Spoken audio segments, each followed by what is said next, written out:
صادق میں ماہی چوک کے قریب پولیس ناکے پر ڈاکوؤں کا حملے میں ایلیٹ فورس کے 5 جوان شہید۔ پولیس کے مطابق ڈاکوؤں نے ناکے پر راکٹ لانچر بھی فائر کیا۔ پولیس کی جوابی کارروائی میں ایک ڈاکو مارا گیا۔ پولیس کی بھاری نفری حملے کے بعد فرار ہونے والے ڈاکوؤں کے تعاقب میں روانہ۔ ڈی پی او رحیم یار خان عرفان علی سمو کہتے ہیں ڈاکوؤں کو بزدلانہ حملے کا خمیازہ بھگتنا پڑے گا۔ ڈاکو ریاست اور قانون سے بالاتر نہیں ہو سکتے، ڈاکوؤں کو کیفر کردار تک پہنچا کر دم لیں گے۔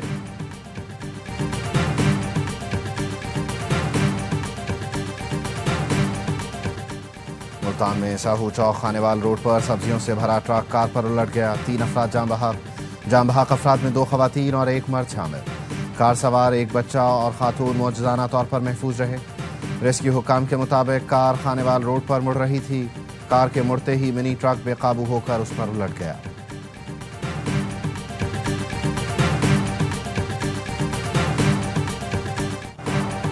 حکومت نے پیٹرول 7 روپے 54 پیسے فی لیٹر سستا کر دیا۔ 1 لیٹر پیٹرول 264 روپے 61 پیسے کا ہو گیا۔ ڈیزل 1 روپے 48 پیسے مہنگا۔ نئی قیمت 285 روپے 83 پیسے مقرر۔ نئی قیمتوں کا اطلاق ہو گیا۔ وزارت خزانہ نے نوٹیفیکیشن جاری کر دیا۔ ایل پی جی کی قیمت میں 17 روپے 74 پیسے کمی۔ 1 کلو ایل پی جی کی قیمت 215 روپے 36 پیسے مقرر۔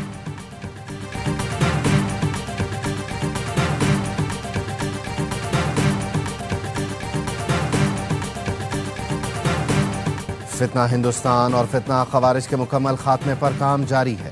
وزیر اعظم کا انسداد دہشت گردی اور ریاستی رٹ کے لیے قائم اسٹیئرنگ کمیٹی اجلاس میں اظہار خیال۔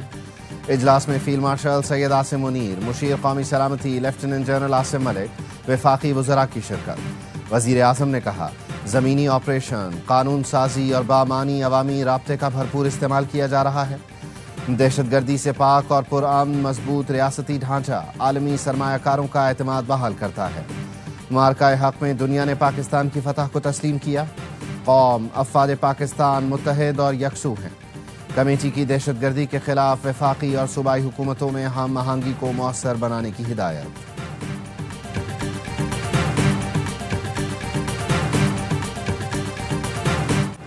9 مئی مقدمات میں پی ٹی آئی کی مرکزی قیادت کو سزا۔ اے ٹی سی فیصل آباد نے اپوزیشن لیڈر قومی اسمبلی اور سینٹ کو 10 سال قید کی سزا سنا دی۔ عمر ایوب، شبلی فراز، حامد رضا، زرتاج گل کو 10 سال قید کی سزا۔ شیخ راشد شفیق کو بھی 10 سال۔ ایم پی اے جنید افضل شاہی کو 3 سال کی سزا۔ 3 مقدمات میں مجموعی طور پر 108 مجرموں کو سزا، 77 کو بری کر دیا گیا۔ انسداد دہشت گردی عدالت نے فواد چودھری، زین قریشی، خیال کاسترو، فیض اللہ کاموکا اور طیب ایڈوکیٹ کو بری کیا۔ جیل میں ہونے کے باعث بانی پی ٹی آئی اور شاہ محمود قریشی کا ٹرائل نہیں ہوا۔ رانا ثناء اللہ کے گھر پر حملے کے کیس کا فیصلہ بھی آنا باقی ہے۔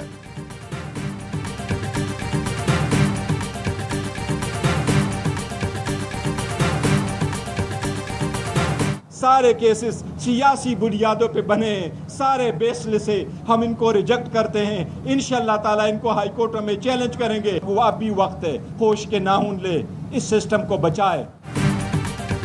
تحریک انصاف کا سزائیں ہائی کورٹ میں چیلنج کرنے کا اعلان۔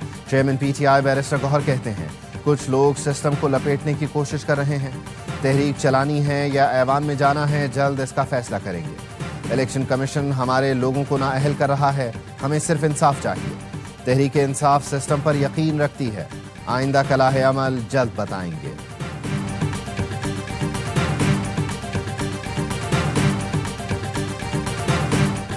فیصل آباد کی عدالت کا فیصلہ انصاف کی جیت ہے۔ آئین و قانون کے مطابق 9 مئی کے مقدمات پر سزائیں دی گئی۔ وزیر اطلاعات عطا تارڑ کہتے ہیں فیئر ٹرائل میں تمام شواہد عدالت میں پیش کیے گئے۔ 9 مئی حملوں کا ماسٹر مائنڈ جیل میں موجود بانی پی ٹی آئی ہے۔ سازش کے تحت نظام کو نقصان پہنچانے کی کوشش کی گئی۔ آئندہ کوئی حساس تنصیبات سرکاری املاک کو نقصان پہنچانے کی کوشش نہیں کرے گا۔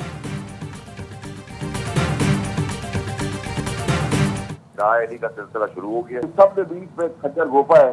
تحریک انصاف کے درجاتی سمیت میرے دوست کے گنڈا پور کے جو ابتدائی طور پہ اپنے آخری مراحل میں جا چکا ہے، لیکن کیونکہ اس نے اپنی خدمات پیش کی ہے اور آگے پیش کرنے کی باتیں کر رہا ہے تو بچت کے بھی چانسز بنا رہا ہے اپنے۔